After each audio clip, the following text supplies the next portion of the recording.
នឹកគេណាស់មិនហ៊ានឆាតទៅគេ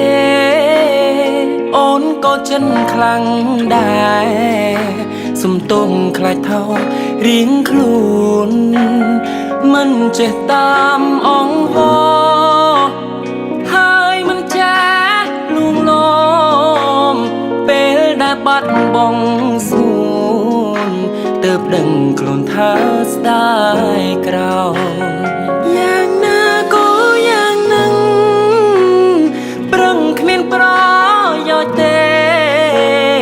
ព្រោះគេមានអ្នកថែគេមានអ្នកក្បែរមើលថែជីវ៉ា